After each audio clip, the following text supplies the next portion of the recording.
In some places in and around Volgograd, the battle with Nazi forces that started in July 1942 left so much shrapnel in the ground that nothing would grow for decades. Those who still search for unburied soldiers have recounted how their shovels would hit metal or bone almost everywhere they dug. Once called Stalingrad, this city on the Volga River was the site of the bloodiest battle of all time, in which an estimated 1.9 million people, almost twice the city's current population, were killed, wounded or captured.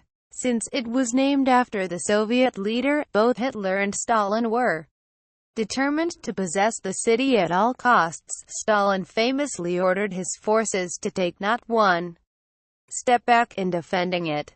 At one point the Soviets were pushed back almost to the river's edge, where they mounted a counter-offensive, surrounding the enemy and forcing them to surrender.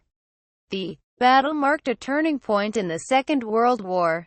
The hero city, the tales of valor against impossible odds in Stalingrad, later declared hero city by the Kremlin, became central to the commemoration of the Great Patriotic War that undergirded Soviet power and now Vladimir Putin's government. The tragedy is undeniable. The USSR lost at least 20 million people during the war, more than any other country. But the victory over fascism has also been cited to justify the excesses of Joseph Stalin and, some argue, to try to elevate the Russian government above criticism.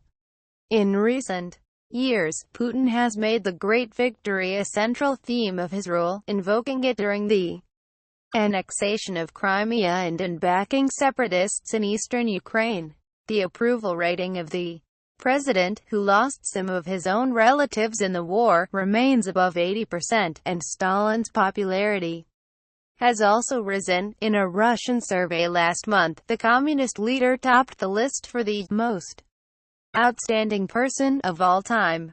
Facebook, Twitter, Pinterest. A portrait of Joseph Stalin against an Orthodox cathedral at the memorial built to honor those who died in the Battle of Stalingrad. Photograph, Mikhail Mortasov, AFP, Getty Images. Volgograd hasn't been forgotten in the patriotic fervor. Speaking with veterans in 2014, Putin backed the long-simmering idea of a referendum to change the city's name back to Stalingrad.